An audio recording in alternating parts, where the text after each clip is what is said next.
When we study history, it allows us to examine the greatest accomplishments of mankind, and as well the worst blunders that people have made in the past. With historical study, we have multiple avenues of research. There's just so much out there, regardless of what we're going to research. We have vast libraries at hand, and as well, we have bookstores that we can visit. We also have numerous online resources, some good, some bad. Some are free, some we have to pay for. Regardless of which avenue we take to research, we can break down macro history versus micro history. We can continue our investigations even more, as much as we want. We can veer off into different topics that relate to our primary topic and help us understand to a greater extent what we're trying to research. There are resources for us that can help us weigh the good versus the bad of what was done in the past, and as well what's being done currently in our government and as well as societies. The greatest thing about studying history is that it's very dynamic. It's very fluid. It's not static. It does not stand still. Our viewpoints of a historical event will evolve over time. It changes. And it's there for anyone to learn from. As far as learning goes, when I was teaching martial arts, I used to teach my students that the learning process never ends unless they choose for it to end. And one of the best things about studying history is that it is the greatest soap opera on the planet.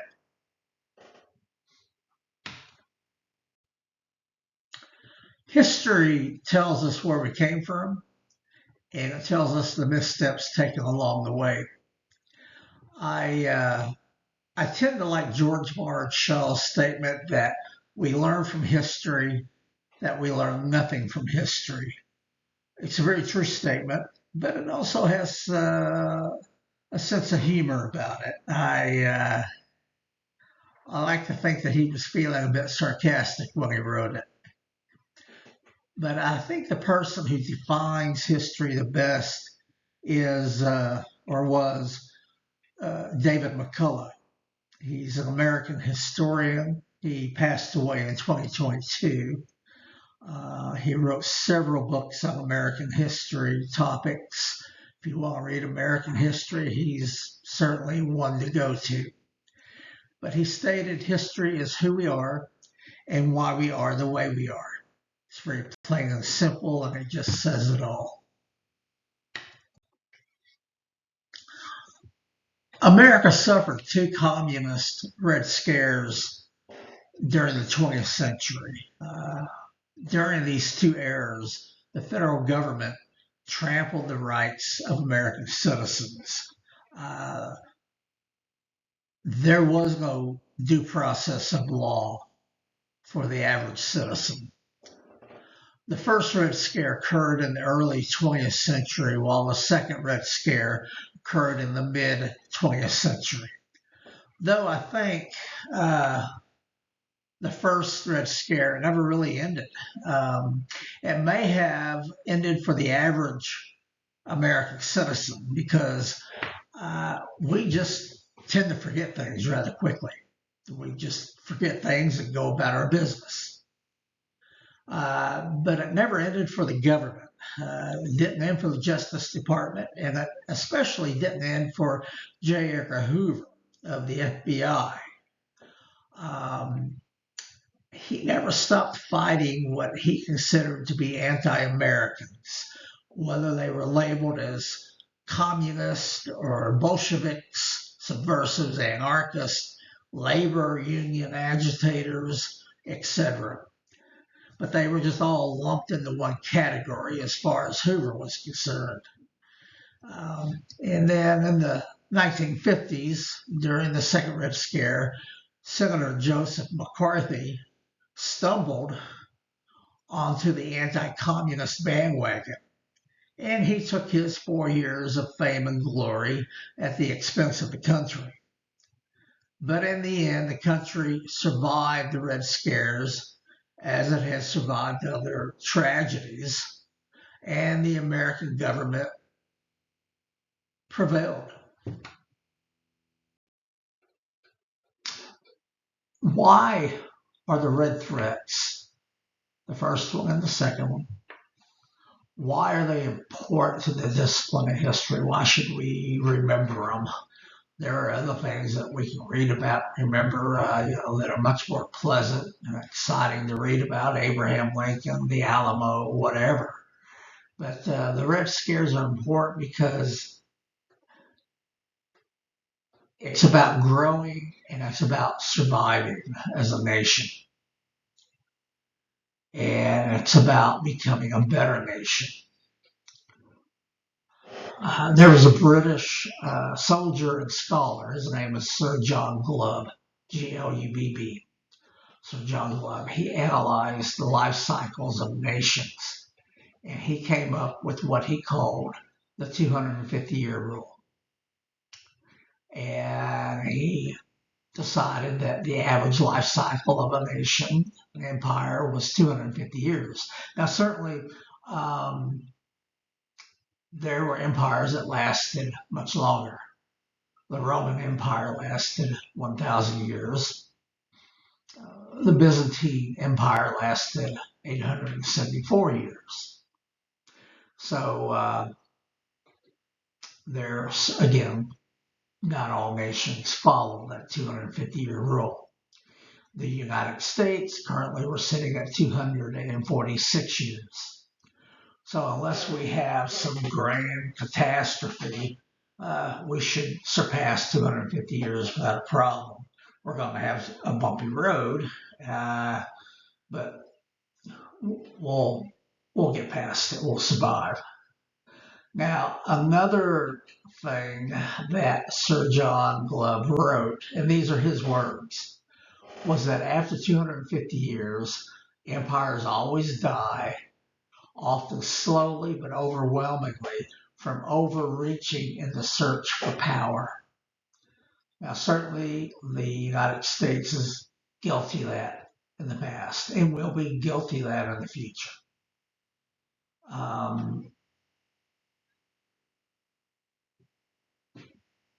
Another thing that he wrote, or he came up with, was the 8 stages that a civilization will go through.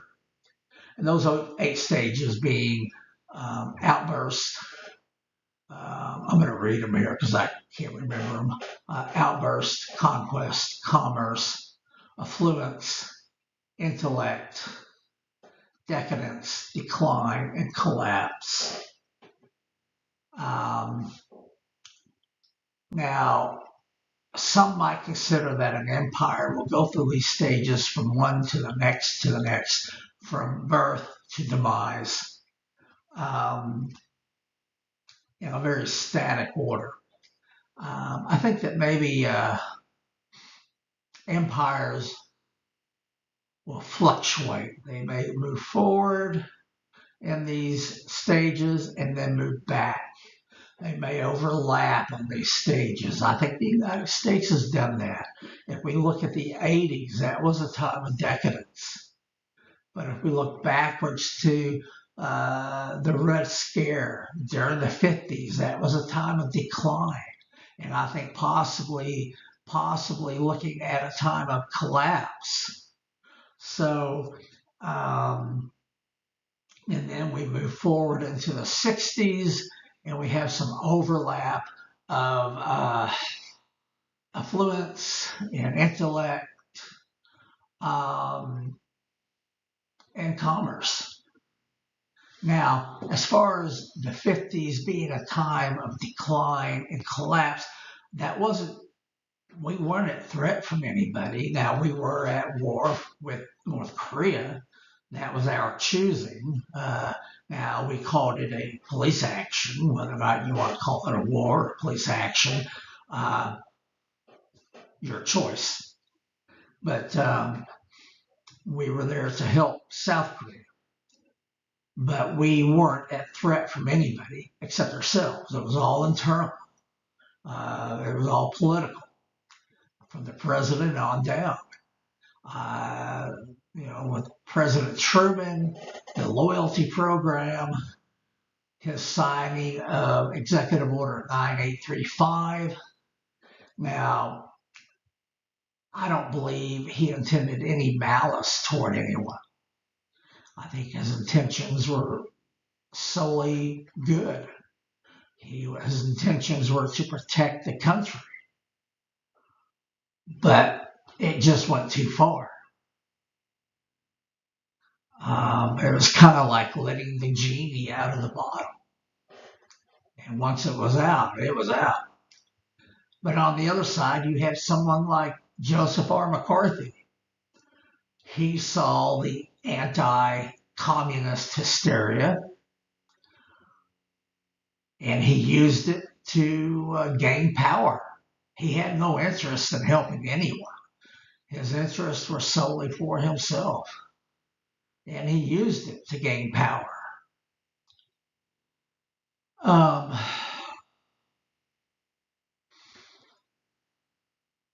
And the Red Scares were times of finger pointing and false, hateful accusations. They were times when people were accused of crimes but could not face their accusers. If you look at the Hollywood 10, they attempted to use the Constitution to protect themselves, but that was taken away from them. And they were blacklisted. They lost their livelihoods, couldn't work. That was just due to the politics of the time. Another example would be the FBI and their history of wiretapping. Not necessarily legal, but they did it anyway. Go back to the era of the first Red Scare. You had the issue of Sacco and Vanzetti, who were executed. Moved forward to the second Red Scare, early 50s, you had Ethel and Julius Rosenberg, who were executed. Now, both Sacco and Vanzetti and the Rosenbergs, except for debate whether or not they were guilty, whether or not they should have been executed. But it was all due to this hysteria created by the Red Scares.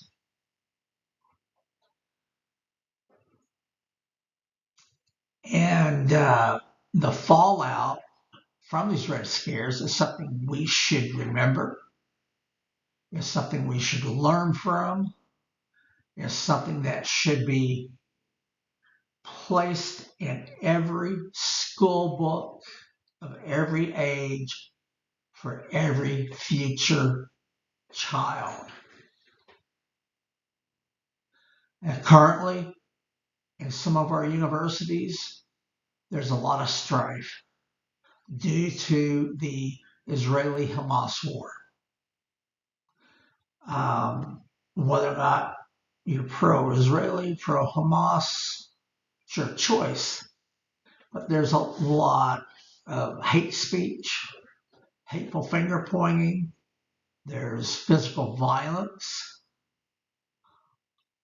and it all stems from the universities and how they're teaching our children, what they're teaching our children. There is no civilized discourse. Where is that civilized discourse? We're not seeing it. We obviously have not learned from situations like the Red Scares. So have we learned anything from the Red Scares? Your decision to make. This topic of the Red Scares, it's just as important to the non-historian as it is for the teacher who is dedicated to researching the past. As I've said, people are quick to forget. We have short memories. We love to remember and celebrate the accomplishments of our country. We just tend to sweep away the mistakes that our country have made. We tend to just sweep away, and we don't want to think about what our country has done in the past that were failings. But we should remember them.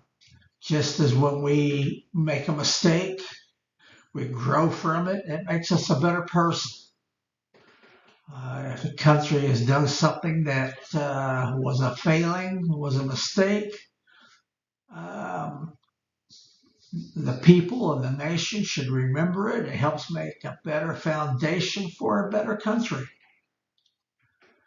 As President Lincoln once stated, a government of the people, by the people, and for the people. Though, as a people, we forget that. We separate ourselves from the government. We live our lives and we're oblivious to what happens in public office. Our society elects people to public office. Sometimes we know very little, if anything, about these people. Maybe we just like the way they dress. Maybe we just like the way that they speak. Maybe we just like one issue about them. Maybe it's the issue of abortion. But overall, we know nothing about them. And we elect them, we put them in office, and we hope they do the right thing by us. Unfortunately, power too easily corrupts. And sometimes a public official will extend themselves to the highest bidder. Now, if we consider ourselves responsible Americans, then we have to remember that our constitutional rights lay in our hands, not the politicians.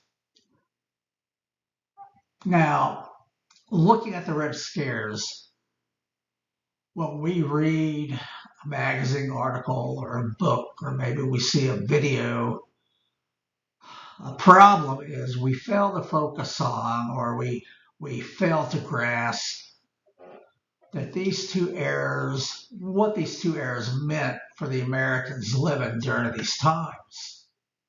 Now, it's a little bit easier for the second Red Scare simply because of technology.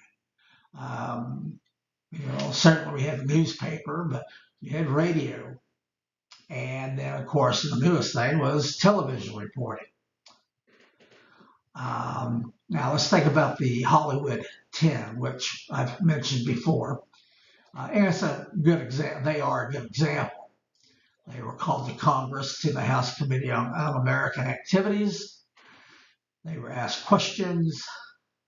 They invoked their rights to answer under their constitutional rights. Congress denied them their rights. Congress sent them to prison. Hollywood studios blacklisted them, and they were unable to work. Now, some of the screenwriters were able to work, but only under false names and through their friends. They weren't able to work directly under their names. They worked under assumed names through their friends, so I mean, that was a terrible time for them. I mean, they just lost their livelihoods because they tried to use the Constitution and failed. Now, before World War II broke out, as the Nazi government became stronger. The Nazi government denied Jews the right to work in government. They denied Jews the right to work as professionals, such as teachers or nurses or lawyers, and simply because of their religion and race. Now, some Americans and some people in the American government condemn the Nazi government for doing this. But a few years later, in the 40s and 50s, what did we do? What did our government do? We turned around and we basically did the same thing during the McCarthy era. And we saw that as an example with the Hollywood 10. They refused to answer questions in Congress. They may have been members of a communist party. Maybe they just had innocent discussions about communism or Marxism. They refused to answer questions. They refused to provide the names of people they spoke with. And for that, they were punished. And this is a prime example of why this topic is so important for the public realm.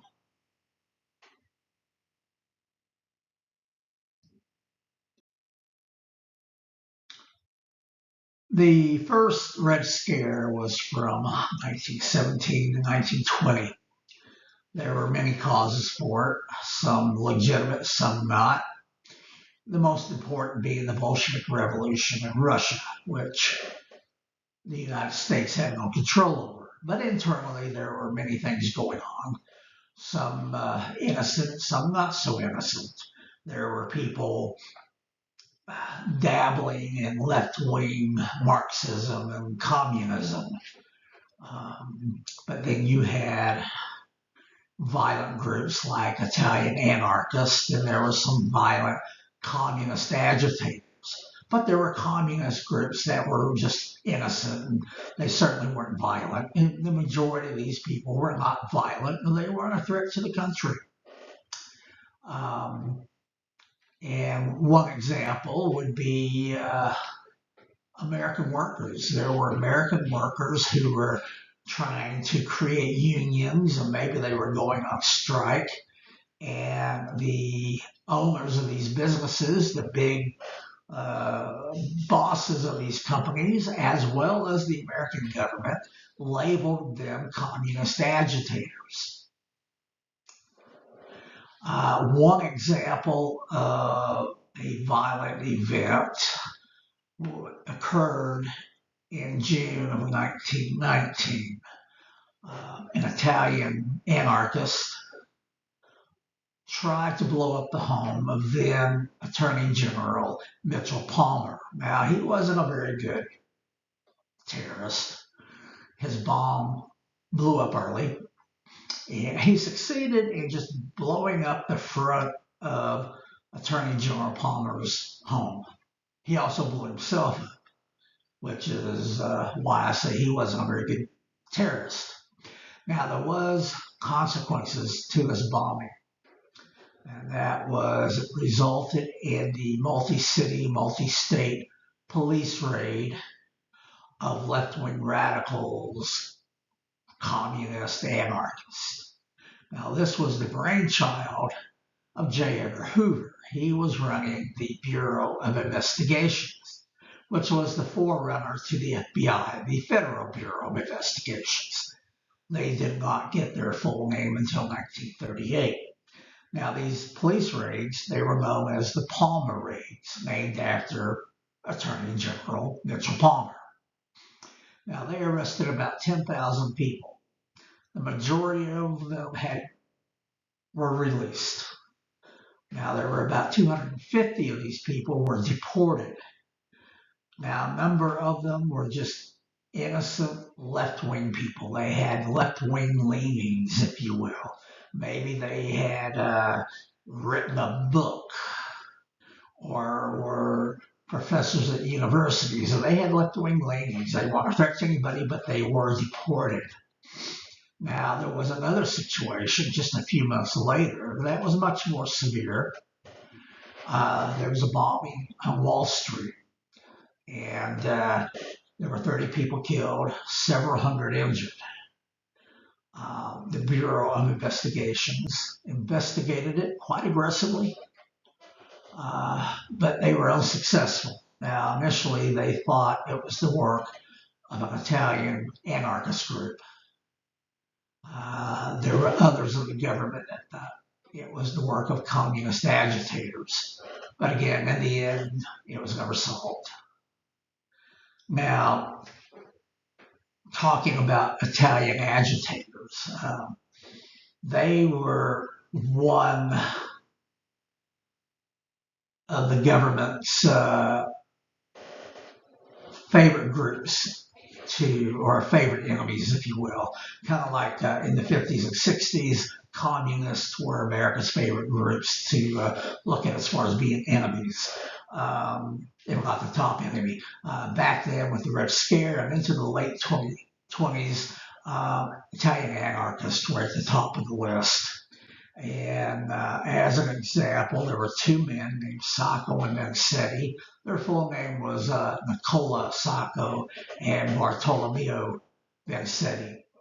And they had been arrested for murder or for robbery and murder. They were labeled Italian anarchists. They were convicted. They were sent to prison. And in 1927, they were executed. Now, they were the Julius and Ethel Rosenberg of their time. Of course, in the early 50s, Julius and Ethel Rosenberg were arrested for being communist spies. They were convicted, sent to prison, and in 1953, they were both electrocuted. They were executed, and there was a lot of national and international fallout over it. So the American government caught a lot of flack. Same thing happened with Sacco and Vanzetti. And even today, the debate goes on for both the Rosenbergs as well as Sacco and Vanzetti. Were they guilty? Were they Italian anarchists?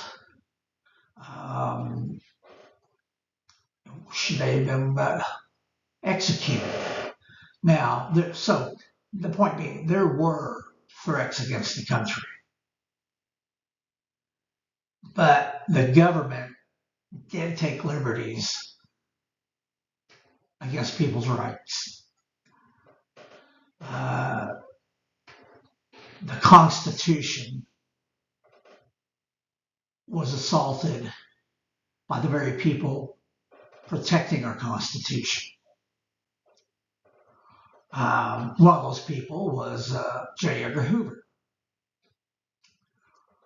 He used illegal wiretapping to against people he thought were communist agitators, subversives, whatever. Whenever the Justice Department or Congress or the Supreme Court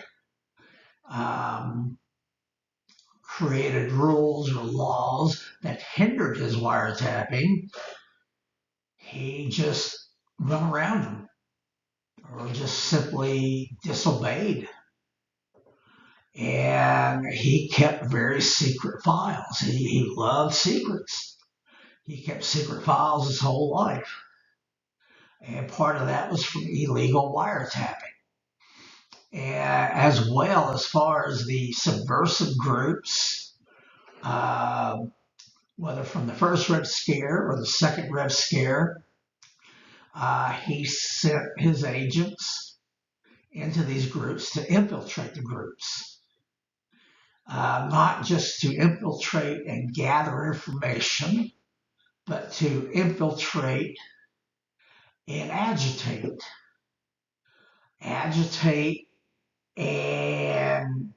create mischief, to get these groups to commit crimes.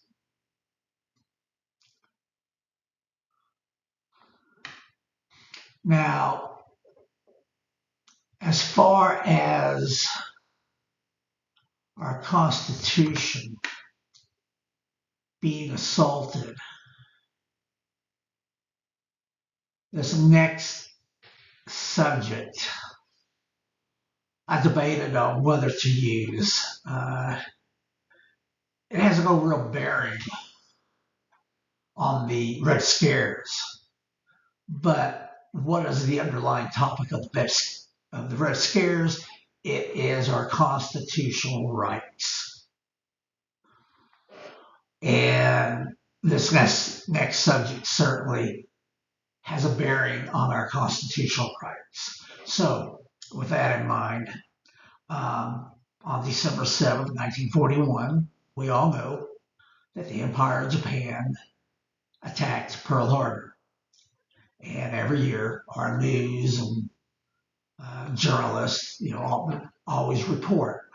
Now, one thing they don't report usually, I don't remember them ever reporting, is that along with Pearl Harbor, the Empire of Japan attacked Guam and the Philippines, both of which were, at the time, territories of the United States.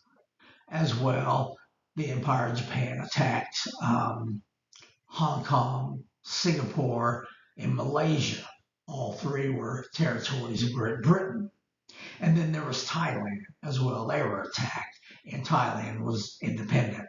So this was just a massive invasion by Japan. Now, the government, the American government, the American military, were anticipating an attack by Japan. They were planning on an attack by Japan. One of the concerns they had were Japanese Americans.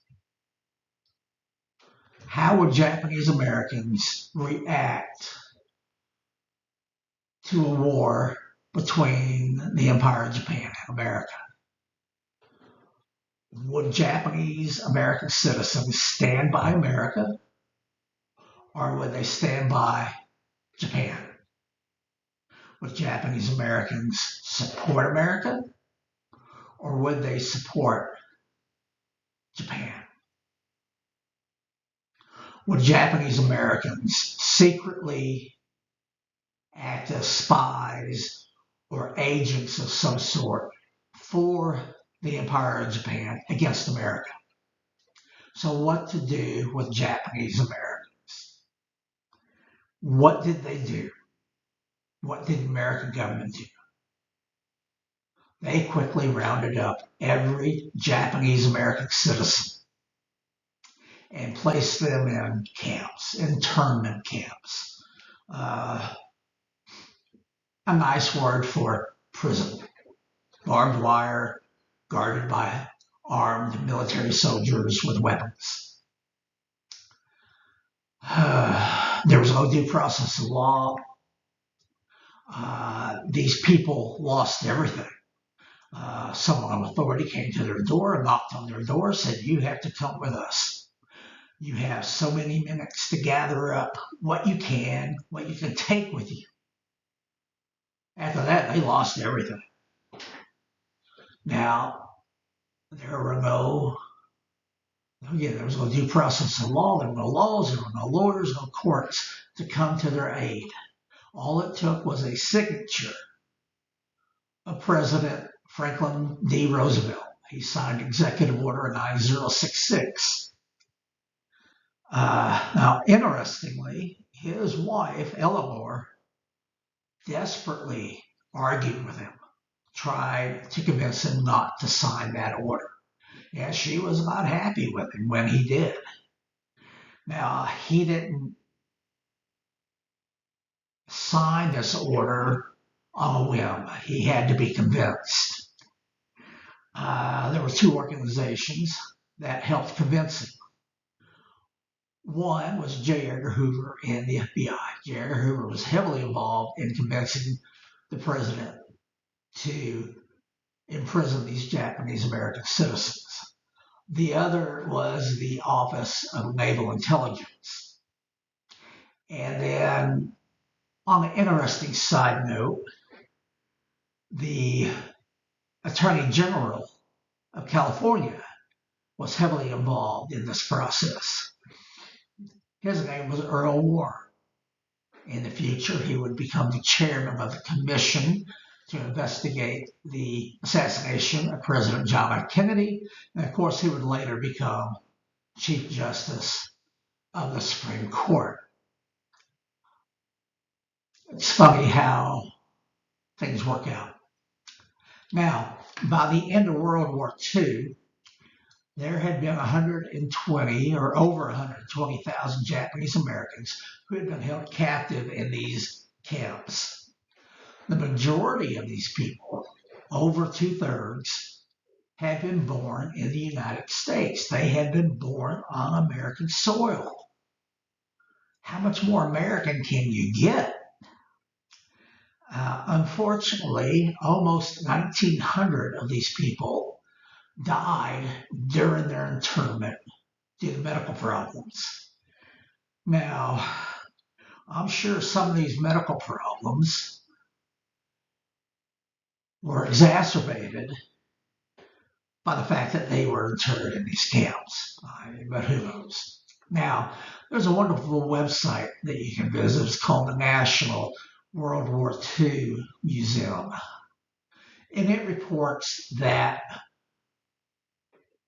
$400 million worth, $400 million of property was lost to these people. That's a staggering amount. Now, Congress, in 1948, Congress approved $38 million in reparations to these Japanese Americans.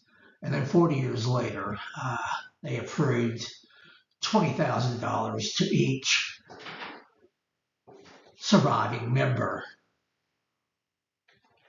of these camps. Now, as I mentioned earlier, the internment of the Japanese Americans has really nothing to do with the communist Red Scares. But it's just another example, along with the Red Scares, of how quickly and severely Americans can lose their constitutional rights merely with the stroke of a pen, simply due to the fact of the fear or prejudice of one man or group of men. So researching into the Red Scares, the Palmer raids, Sacco Vanzetti, McCarthyism, Truman's Executive Order 9835, or any other subject relating to either Red Scare. But researching those errors can help anyone understand the delicate ledge that our Constitution stands on, and the potential for research and the need for research will always be there.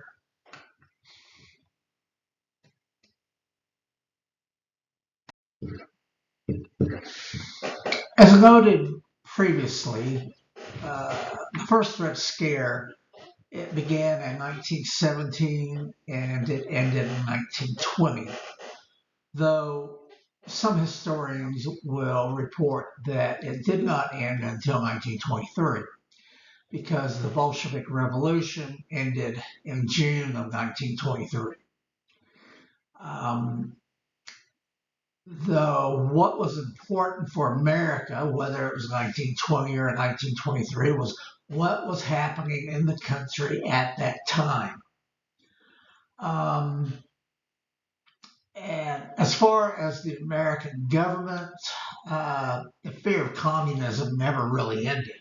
It just simply bled into the second Red Scare.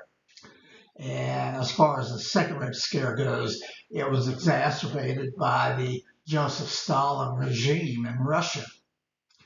Now, without the Second Red Scare, American history would be so much different. We would never have had the loyalty program of the 40s and 50s.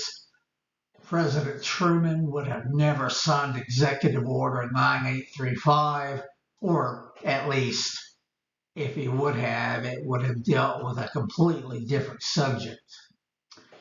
The Second Red Scare from 1947 to 1957, the government was afraid of a communist takeover. The average citizen was afraid of a Russian attack with atomic weapons. The country had one giant paranoid anxiety attack, which was perpetuated by the American government. People were building bomb shelters in their backyard. School children were going to school and were being taught to hide under their desks in the event of a nuclear attack. It was a bit crazy. Now, unfortunately for this period of time, there are some things we remember, some things we don't. Unfortunately, we remember names like Joseph R. McCarthy, and we should remember him. He's a bad guy, but we should remember him because he's very important to this process of the Second Red Scare.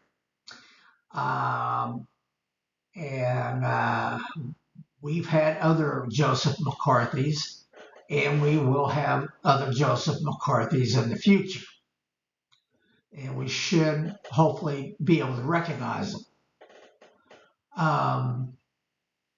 But, you know, with a simple lie and a blank piece of paper, he charged that the American State Department had 205 communist card-carrying members, and it propelled him to stardom. And without the Second Red Scare, we quite possibly would never have known his name. And all for the better. Now, I said that we unfortunately only remember the names like Joseph McCarthy, and we do not remember the names of the heroes of that time. And we did have heroes. You know, President Truman made his mistakes, but also President Truman was anti-McCarthy.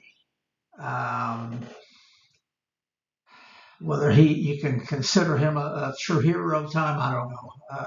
Your call. But there's people like a lawyer from Boston named Joseph Welch. McCarthy decided to go after the United States Army. And this hearing was televised live. And this hearing is what brought McCarthy down. But McCarthy charged that one of Mr. Welch's lawyers, partners, was a communist. And Mr. Welch did not hesitate. He stated very bluntly, he said, "Until this moment, Senator, I think I never really gauged your cruelty or your recklessness. Let us not assassinate this lad further, Senator.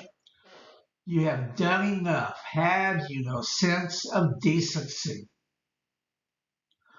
Someone finally stood up to this bully that was McCarthy and did so on national TV. And with that, McCarthy lost his power. Now, also, before that event, not too long before that event, you had Edward R. Murrow, which a lot of people have forgotten about unless they study the history of the time. Edward R. Murrow was a famous radio journalist. and he had McCarthy on his show, and he attacked McCarthy, and it helped start the process of bringing McCarthy down.